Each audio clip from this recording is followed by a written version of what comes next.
Hello! Today we will be folding an Origami Spaceman designed by Quentin Trollip. This model is quite simple to fold and it looks great when it's completed.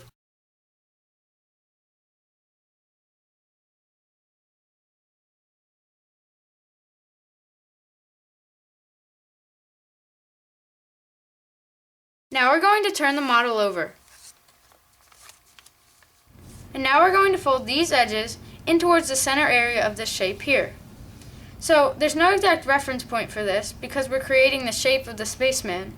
So just keep in mind that this is the face, this is the mouth down here, about here, the nose is about here, and then the eyes will be up here. So you sort of want to round the face out a bit, and we'll do that later, but we're just going to create a basic shape for now. So we're just going to fold this edge in, so just take this, and you don't really want to bring this point all the way to the middle crease, but just somewhere close to it. And the crease should extend until it hits this corner up here. So we're just going to pull it just like this, and then make sure that this comes somewhat close to the middle but not hitting it. And then we'll make a crease somewhere about there. And now we're going to do the same thing on this side. So just make sure the crease starts at this corner up here, and then we're just going to pull it in and try to align it with the other one just to look sort of like the other one, and then it'll have the best result for you. So just pull it in, make your crease, and it should look something like this. Now we're going to turn the model over, and then we're going to fold this right flap outward.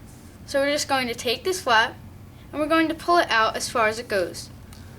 And once it's out along that crease that we already created, then we're going to start to make our next crease. Now, for this next crease, it's going to be somewhat similar to this crease down here, but we don't want to align it with that crease there. We want to offset this crease from the middle there, so you don't want it to hit that middle, and you sort of want this edge to come overlapping this flap here. So let's do that by pulling this over, and you have to make sure that it's not going to snap back to that original crease. You sort of just want to offset it a bit. So you might want to just pull it over so that this tip reaches some part of the edge over here. And then we're just going to extend that crease down here. And notice that my crease does not start at the very center here, but it's offset a bit. And that's good, that's what we want. Now we're going to create a squash fold using this flap that we just folded over.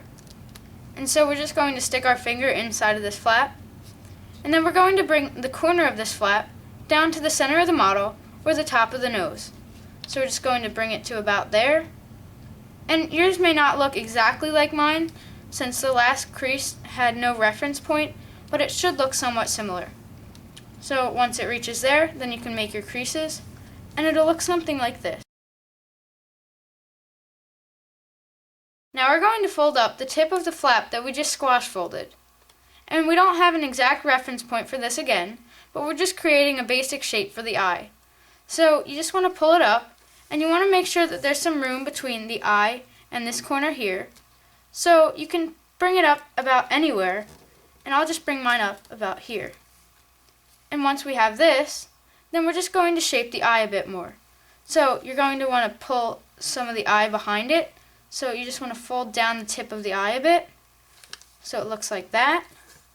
And then we want to fold in each side of the eye so that it doesn't look so blocky and just like a square. So you just want to fold in some of the eye towards the center of the model, so it looks something like that.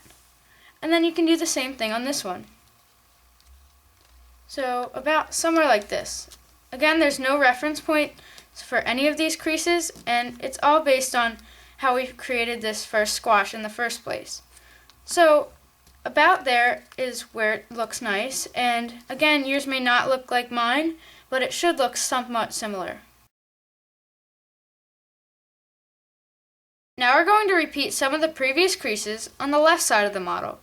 So first we're going to pull this edge outwards along one of the existing creases, and then we're just going to flatten it out. And again, we're going to create the first crease that didn't use a reference point. So this crease was the one that almost aligned with this crease here, the one that we already have, so it almost looked like this, but we just wanted to pull it over a bit so that it looked more like this. So that's what we're going to do, and you can use this side as a guide. So you may want to fold it up along that existing crease, and then you can just pull it outwards on the bottom and make sure that the crease extends to this corner. And again, you can just look inside the middle and try to align and try to just use this as a reference point and as a guide to see how far over you want this crease to drift. So once you've figured out that, then you just make your crease, and then it should look like this. And now we're going to create another squash fold like we did on the other side. So we're going to stick our finger inside of this flap here, and then we're going to take this tip and we're going to fold it down to the top of the nose. Now again, your model may not look like mine, but that's because the last crease did not have a reference point. Now we're going to pull up this tip here. Try to remember how far up you pulled the tip on the other side, and try to pull it up about that far. Now I think mine was about this far, so now I'm going to make a crease. And when you're done, it should look like this. And now we're going to create the basic shape for the eye just like we did on the other side. So first we're just going to fold behind the tip of the eye here. So just fold that back like you did on the other side, and fold it back up. And then we're going to fold both of these edges behind to give it a more round shape. So again, there's no reference point for any of these creases, and you kind of just have to explore possibilities and do it on your own. So once you're done, it should look like this. Now my eyes aren't exactly the same, so I may have to fix them to look more similar, and you can do that too. Now we're going to complete the final shaping of the spaceman. So I would imagine that you would like to round this off a bit, so we're going to start by folding these corners back. There's no reference point for this, so we're just going to fold them back to about wherever you'd like. And you're going to want to round this edge here, so we can just fold that behind. And you're going to want to round this edge too, so fold this one behind. And then this edge down here, fold that behind. And now once you have the basic shape, then you can start to shape it on your own. So you may want to round each edge out a little bit, just like I'm doing here.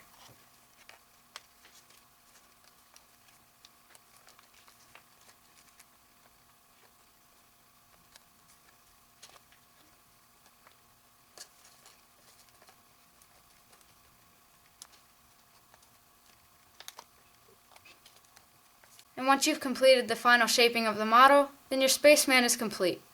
I hope you've enjoyed this video tutorial on how to fold an origami spaceman designed by Quentin Trollip. Please comment, rate, subscribe, and thank you for watching.